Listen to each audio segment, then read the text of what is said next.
Who would the Spurs roll with in the playoffs? Castle or Fox? Is Castle actually ready, or is a regular season just building something that won't survive a playoff series? People are already calling Castle Wemby's Robin. That's easy to say now. The playoffs don't care about potential.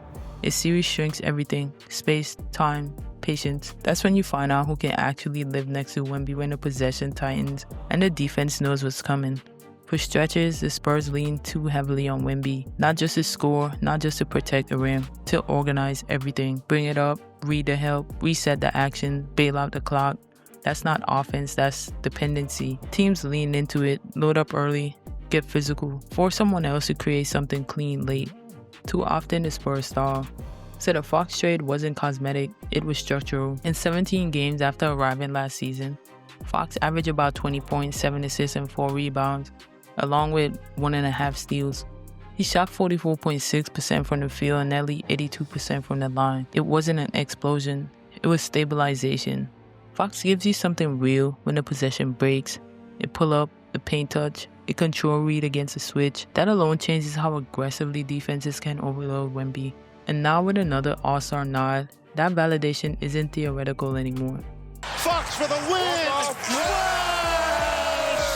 Last man added to the all-star roster. Put him next to a winning core and the league respects it. For a while it felt clean.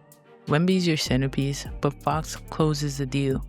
Then Castle complicated everything, not with noise, with composure. Before San Antonio, before draft night, Castle had already lived inside elimination basketball. At UConn, he wasn't chasing numbers. He was trusted with the toughest perimeter matchup and expected to stay within structure. National title environments don't reward freelancing. One rush decision can flip a season. That's where he learned how to operate inside control.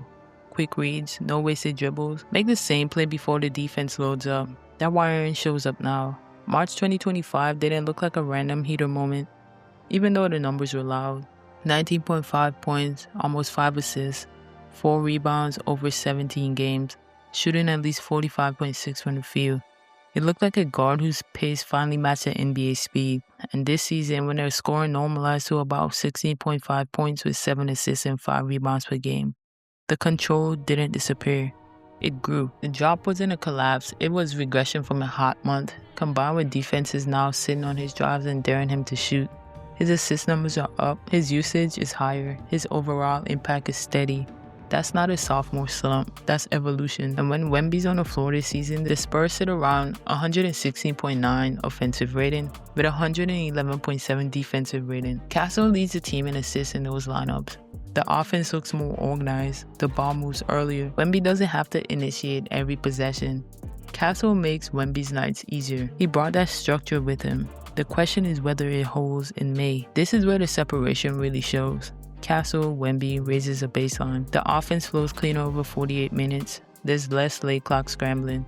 The net rating reflects sustainable structure. Fox Wemby raises the ceiling. With Fox on the floor in clutch minutes, the Spurs clutch net rating jumps to about 21.6. That's enormous. That's late game shot creation turned into wins. Game flow versus game ending. Structure versus shot making. Castle makes Wemby's nights easier. Fox makes the ending safer.